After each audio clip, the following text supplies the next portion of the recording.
आइए एक बार फिर आप और हम क्लास 12 के रिलेशन चैप्टर को समझने का प्रयत्न करें।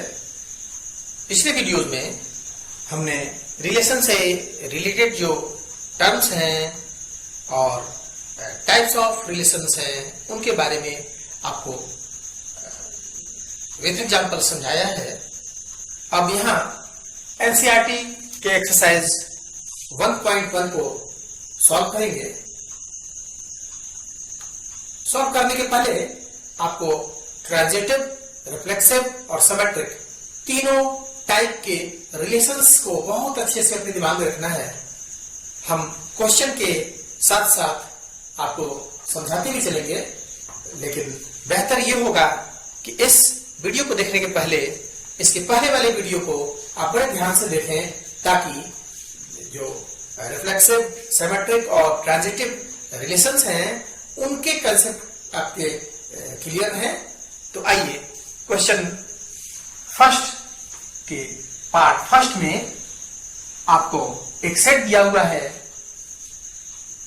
जिसके एलिमेंट्स हैं 1 2 3 अप टू 14 तक, और इसी सेट पर एक रिलेशन डिफाइन है जिसमें जो ऑर्डर पेयर बनेगा उसके लिए ये कंडीशन है। रिलेशन जो बनेगा उसके लिए ये कंडीशन आपको फॉलो करना है। इसी कंडीशन के अकॉर्डिंग आप ऑर्डर पेयर बनाएंगे। जैसे यदि हम सॉल्व करें तो फर्स्ट पार्ट में लिखेंगे कि since R is defined as xy such that 3x minus y equal to 0। अब 3x minus y equal to 0 जो है, इससे हम ये बात फाइंड आउट कर सकते हैं कि 3x equal to y। इसका मतलब है पहला एलिमेंट हम जो भी लेंगे उसका 3 टाइम्स सेकंड एलिमेंट होना चाहिए। मतलब जो हमारा रिलेशन बनेगा वो कैसा होना चाहिए। यदि हम इस सेट A से x को लें 1, तो दूसरा एलिमेंट जो होना चाहिए वो 3 होना चाहिए। यही तो कह रहा है कि x जो भी लेंगे उसका 3 टाइम्स y होगा। फिर 2 लेंगे तो 3 टाइम्स करेंगे 6 होगा। 3 लेंगे 3 टाइम्स करेंगे 9 होगा। और जब हम 4 लेंगे तो 3 टाइम्स करेंगे 12 होगा। और इसके आगे हम 5x की जगह पर यदि रखेंगे तो y 5 3 जा 15 हो जाएगा, जो इस सेट में 15 नहीं है, इसलिए अब हम 5 नहीं ले सकते। ये बात याद रखें। 5 यदि हमने लिया तो उसका 3 टाइम्स सेकंड एलिमेंट लिखना पड़ेगा, सेकंड कोऑर्डिनेट।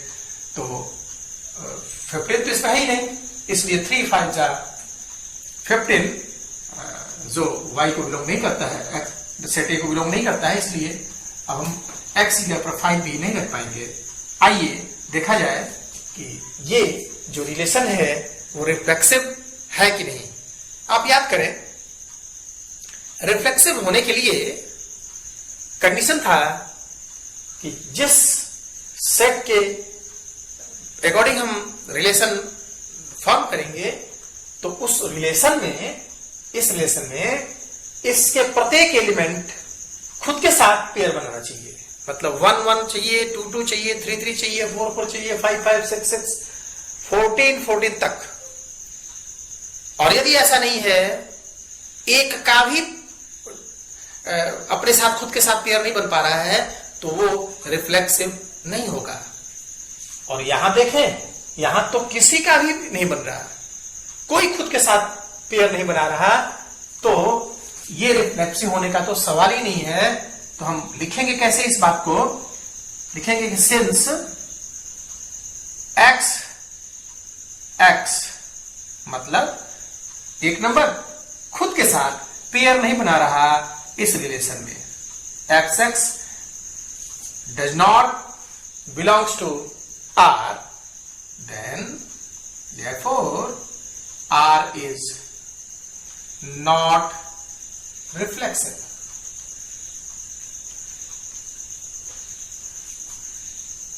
ये बात क्लियर हुआ कि किसी भी एलिमेंट का खुद के साथ नहीं बन रहा, जबकि बनना सबका जरूरी है, यहां तो एक भी नहीं बन रहा, तो रिफ्लेक्सिव नहीं है। सिमेट्रिक होने के लिए आपको याद हो तो कंडीशन क्या है, यदि एक्स वाई है तो वाई एक्स भी होना चाहिए, एक्स और वाई है तो वाई और एक्स भी चाहिए, 2 3 है तो उसी रिलेशन में 3 2 भी होना ही चाहिए। जो यहां देखें 1 3 तो 3 1 दिखाई नहीं पड़ता, 2 6 तो 6 2 नहीं है, 3 9 तो 9 3 नहीं है, 4 12 12 4 नहीं है, तो इसका मतलब है ये सिमेट्रिक भी नहीं है। तो आइए अब इसको कैसे लिखें, लिखेंगे सिंस एक्स वाई तो आर में है ना अलग अलग x y, but y x does not belongs to R, therefore it is not symmetric। ये आप डिटेल लिखेंगे, आप ऐसा नहीं लिख सकते डायरेक्ट कि the given relation neither reflexive nor symmetric, और यदि ट्रांजिटिव नहीं होता है तो नॉट ट्रांजिटिव, ऐसा नहीं। आपको बताना है कि किस कारण से आपको पता चलता है कि ये रिफ्लेक्सिव नहीं है, कैसे आपको पता है कि वो सिमेट्रिक नहीं है। और अब ट्रांजिटिव पर आ जाए। ट्रांजिटिव के लिए आपको 2 कंडीशन हमने बताया है पिछले वीडियो में, जिसमें पहला कंडीशन है यदि किसी रिलेशन में एक्स वाई हो और वाई एक्स वाई जेड हो,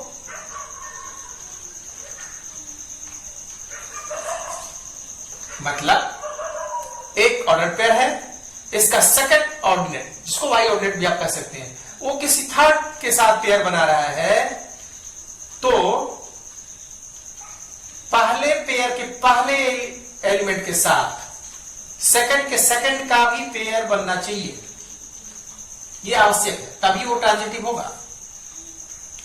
अब इस रूल को जैसे, अब इसको नंबर से समझें तो यदि 1 3 है तो 3 किसी और के साथ भी बनाना चाहिए पेयर, यस बना तो रहा है 3 9। तो यदि ऐसा मिलता है तो 1 और 9 का भी अपना पेयर बनना चाहिए, जो नहीं है, और यदि नहीं है यहां तो वह ट्रांजिटिव नहीं है। पहला कंडीशन तो हम लिखेंगे कि since x y belongs to R, फिर वाई जेड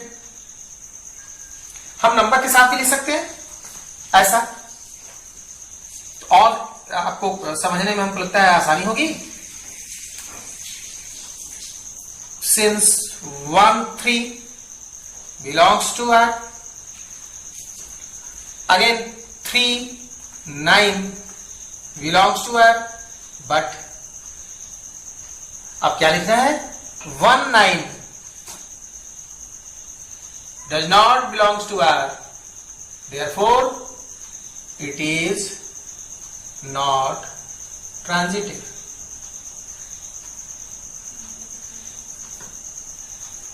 अब तीनों रिजल्ट को आप एक लाइन में लिख सकते हैं, hence the given relation neither reflexive nor symmetric nor transitive। तो इस तरह आप पहले क्वेश्चन को समझिए। कहीं भी कंफ्यूजन हो वीडियो पॉज करके एक बार उसको ध्यान से सुने, आपको क्या समझाया जा रहा है, फिर आप इसको समझ जाएंगे। आइए क्वेश्चन फर्स्ट के सेकंड पार्ट पर चलते। सेकेंड पार्ट में एक रिलेशन है जो नेचुरल नंबर पे है।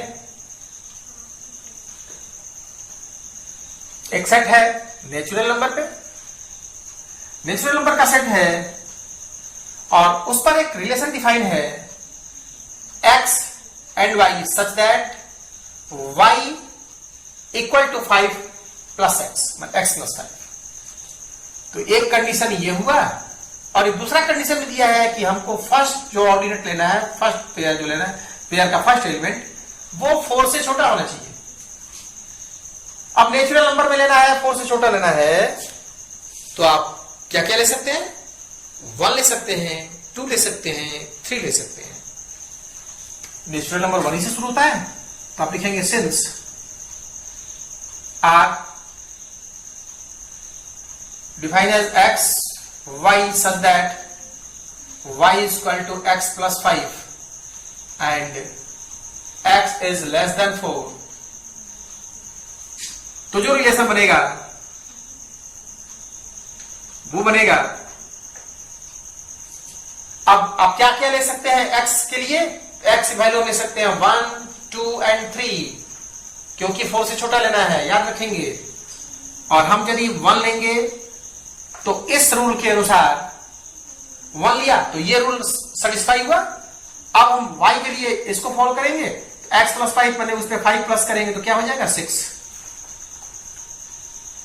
हम 2 ले सकते हैं x की जगह पर, 2 लेंगे तो 2 में 5 प्लस करेंगे तो दूसरा पेयर 7, और 3 ले सकते हैं, 3 में 5 प्लस करेंगे 8। अब इसके आगे हम ले नहीं सकते x, इसलिए y निकलेगा नहीं, x के बेस पर तो y निकालना था। अब हम फिर पीछे वाले क्वेश्चन को जो आप समझा है रिफ्लेक्सिव, सिमेट्रिक और ट्रांजिटिव, उसके रूल, उसके डिफिनेशन, उसके कंडीशन को इस पर अप्लाई करके देखेंगे कि क्या ये दिया गया रिलेशन रिफ्लेक्सिव है, सिमेट्रिक है और ट्रांजिटिव है। आइए पहले रिफ्लेक्सिव चेक करें। आपको हमने बताया रिफ्लेक्सिव होने के लिए दिए गए सेट के जितने एलिमेंट्स हैं सबका खुद के साथ पेयर होना जरूरी है, लेकिन यहां तो 1 1 नहीं है, 2 2 नहीं है, 6 6 नहीं है, 7 7 नहीं है, 3 3 नहीं है, 8 8 नहीं है, किसी भी का दिखाई नहीं पड़ता, जबकि होना सबका चाहिए। तो लिखेंगे क्लियरली या हियर जो रिलेशन आपको बना हुआ है, x x does not belongs to R, therefore R is not reflexive।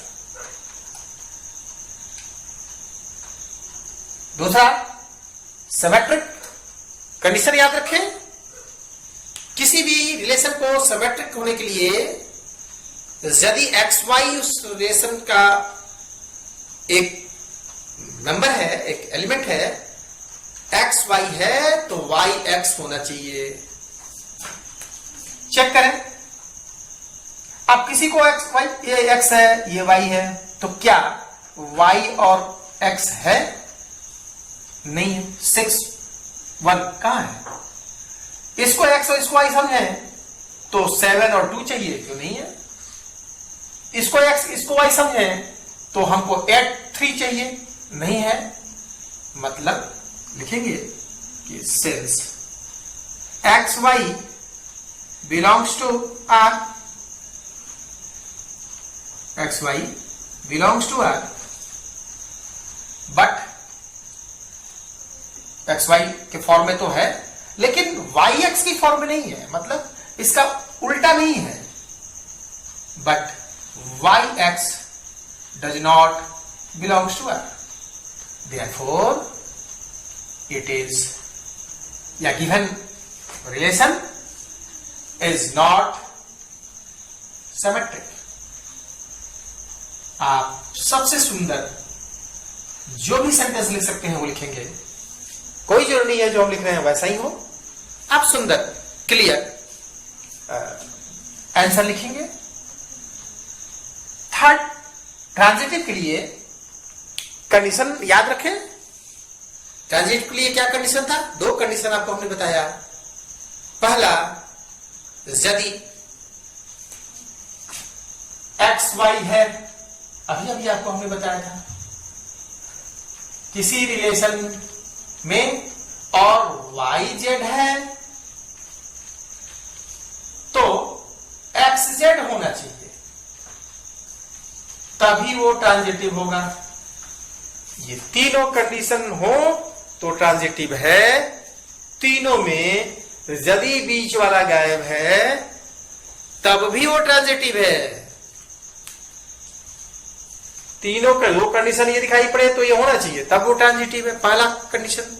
और यदि एक्स वाई हो और वाई जेड ही ना हो, मतलब इसके सेकंड ऑर्डिनेट के साथ किसी का पेयर न बनता हो, उस कंडीशन में भी वो सेट, वो जो रिलेशन है वो ट्रांजिटिव होगा। यही एनसीईआरटी के कुछ बुक्स में जो आंसर आया है वो आप इस हमारे आंसर से डिफर करेगा।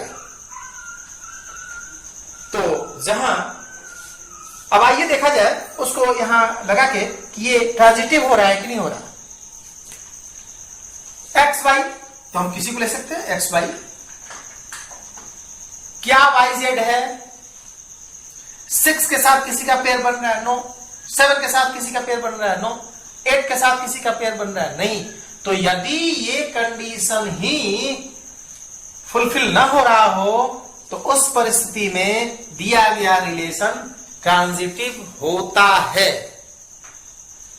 यदि एनसीईआरटी की पुरानी या नई किसी बुक में आप देखेंगे तो लिखा होगा आंसर कि ये ट्रांजिटिव भी नहीं है, लेकिन आप उसको जहां लिखा होगा नॉट ट्रांजिटिव उसको काट देंगे, नॉट को लिख देंगे बट ट्रांजिटिव। वो ट्रांजिटिव है।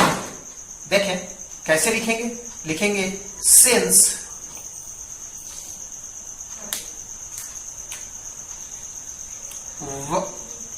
X y belongs to R, किसी को एक्स वाई ले लेंगे, but y z does not belongs to R. Y किसी तीसरे नंबर के साथ पेयर नहीं बना रहा, therefore it is transitive। अब यदि आप दुर्भाग्य से आपके पास वही बुक है जिसमें लिखा है नॉट ट्रांजिटिव, नॉट ट्रांजिटिव, तो आप घबराएंगे नहीं और ये ना कहेंगे कि सर जी देखिए आंसर तो नहीं क्या दिया है, आप तो लिख दिए ट्रांजिटिव। आप एनसीईआरटी के वेबसाइट पर जाएंगे, इस क्वेश्चन के आंसर को चेक करेंगे, वहां आपको सही आंसर मिलेगा। इसलिए आप अपने बुक में यदि नॉट ट्रांजिटिव लिखा है तो उसको ट्रांजिटिव बना लेंगे। तो आपने क्वेश्चन नंबर 1 और 2 को बेहतर ढंग से समझा।